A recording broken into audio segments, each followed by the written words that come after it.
एक छोटे से ब्रेक के बाद आप सभी दर्शकों का बहुत बहुत स्वागत है। चलिए वक्त तो चला है एक बड़ी खबर का, सीधा रुख कर रहे हैं बड़ी खबर की ओर। विधानसभा चुनाव से जुड़ी हुई ये बड़ी जानकारियां तमाम दर्शकों को आपको दे देते हैं।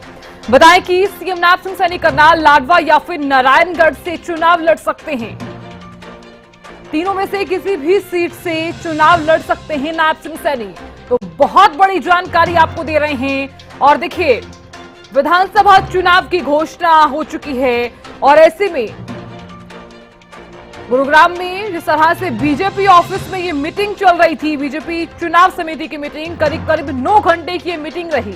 काफी लंबी चर्चा हुई, हर एक नाम पर चर्चा की गई और इस बीच ये जानकारी सामने आ रही है कि तीनों में से किसी भी सीट से जो सीएम हैं वो चुनाव लड़ सकते हैं। तो विधानसभा चुनाव के मद्देनजर अगर देखा जाए तो ये एक बहुत बड़ी खबर है कि करनाल, लाडवा या फिर नारायणगढ़ से चुनाव लड़ सकते हैं। तीनों में से किसी भी सीट से चुनाव लड़ सकते हैं। तो इस खबर पर लगातार हमारी नजर बनी रहेगी। हमारे विशेष संवाददाता ज्यादा जानकारी और बातचीत करने के लिए रवि कालीरमन जुड़ गए हैं। रवि, देखिए, हम लगातार बातचीत कर रहे थे, जो मीटिंग गुरुग्राम के बीजेपी ऑफिस में चल रही थी चुनाव समिति की, उसके बाद ये जानकारी सामने आ रही है कि सीएम नायब सिंह सैनी तीनों में से किसी भी एक सीट से चुनाव लड़ सकते हैं। रवि, बिल्कुल, देखिए, चुनाव समिति, प्रदेश चुनाव समिति की बैठक जो है वो चल रही थी और बैठक में 90 की 90 सीटों को लेकर मंथन किया गया है और इस मंथन में 90 की 90 सीटों को लेकर कहीं ना कहीं एक पैनल जो है वो तैयार किया गया है। उस पैनल की अगर बात की जाए, उस पैनल के हिसाब से अगर बात की जाए तो जो जानकारी मिली है उसके अनुसार मुख्यमंत्री नायब सिंह सैनी 3 सीट यानी कि 3 विधानसभा क्षेत्रों में से किसी भी विधानसभा क्षेत्र से चुनाव लड़ सकते हैं।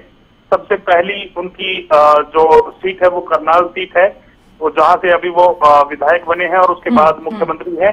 और इसके अलावा अगर बात की जाए तो लाडवा सीट से भी, कुरुक्षेत्र की लाडवा सीट से भी वो कहीं ना कहीं चुनाव लड़ सकते हैं। तीसरी सीट उनका गृह क्षेत्र है नारायणगढ़। नारायणगढ़ सीट से भी मुख्यमंत्री नायब सिंह सैनी जो है वो चुनाव लड़ सकते हैं। केंद्रीय समिति की बैठक में ये 3 जो नाम है वो डिस्कस किए गए हैं। इसके बाद जो पैनल है, इसके बाद जो इनाम है, ये केंद्रीय चुनाव समिति की बैठक में जाएंगे और उनमें से 3 विधानसभा क्षेत्रों में से एक विधानसभा क्षेत्र जो है उसको चुना जाएगा, जिससे मुख्यमंत्री नायब सिंह सैनी जो है वो चुनाव लड़ते हुए नजर आएंगे। जी बिल्कुल रवि, देखिए, सीएम जिस तरह से आपने भी जिक्र किया है कि करनाल से जिस तरह से उन्होंने पहले भी चुनाव लड़ा, लेकिन अब जिस तरह से एक बयान सामने आया था कि एक सीट पर एक उम्मीदवार जो है वो यहाँ पर खड़ा हो सकता है। इससे पहले हम नायब सिंह सैनी का बयान भी सामने आया था, उन्हें भी सुन रहे थे। उन्होंने कहा कि हर एक नाम पर चर्चा भी की गई है। बिल्कुल, देखिए, मैंने पहले भी आपको बताया कि 90 की 90 विधानसभा सीटों को लेकर इस बैठक में चर्चा की गई है। चर्चा में कहीं ना कहीं तमाम वो कैंडिडेट के नाम शामिल थे जो इच्छुक उम्मीदवार थे, जो कहीं ना कहीं अपने क्षेत्र में कहीं ना कहीं दबदबा रखते हैं, बड़े नाम हैं, लोगों के बीच एक्टिव रहते हैं। और जिस प्रकार से दिन में चर्चाएं चल रही थी, जिस हिसाब से फॉर्मूला अपनाया गया था भारतीय जनता पार्टी की तरफ से, उस फॉर्मूले के हिसाब से इन तमाम नामों पर चर्चा हुई है। मुख्यमंत्री की अगर बात की जाए तो मुख्यमंत्री 3 सीट है, उन 3 सीटों में से किसी एक सीट पर चुनाव लड़ते हुए नजर आएंगे।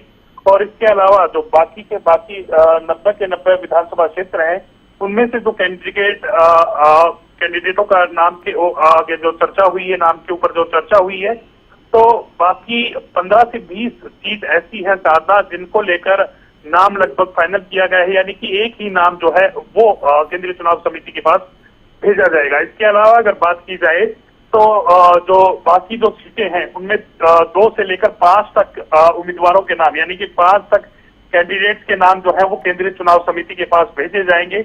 यानी कि 15 से 20 सीट ऐसी हैं जिन पर सिंगल नाम गया है, यानी कि उनका चुनाव लड़ना लगभग तय माना जा रहा है। और इसके अलावा अगर बात की जाए तो बाकी जो बची सीटें हैं, यानी कि 75 से जो 80 सीटें हैं, वो उन सीटों पर बात की जाए तो उन सीटों के हिसाब से कहीं ना कहीं 3 से 2, किसी सीट पे 2 नाम भी है, किसी पे 3 नाम भी है और किसी सीट के लिए 5 नाम भी जो है केंद्रीय चुनाव समिति के पास भेजे जाएंगे।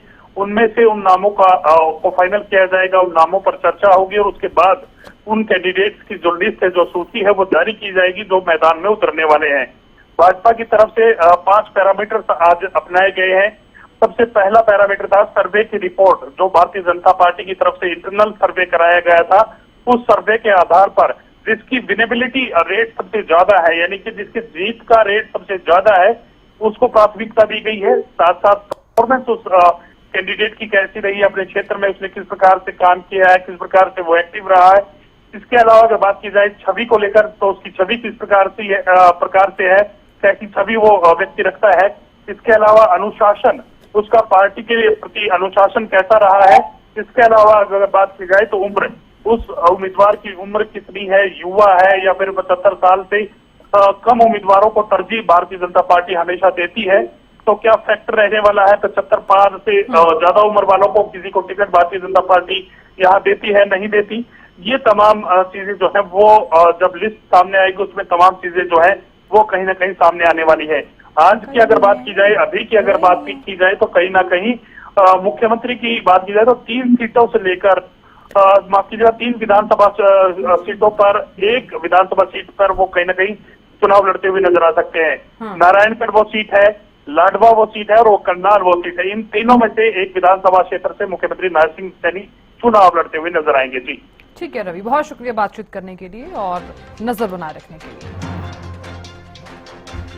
तो देखिए, विधानसभा चुनाव से ये जुड़ी हुई ये बड़ी खबर आपको बता रहे हैं सीएम। करनाल, लाडवा या फिर नारायणगढ़ से चुनाव जो है वो लड़ सकते हैं। तीनों में से एक सीट पर चुनाव जो है वो लड़ सकते हैं।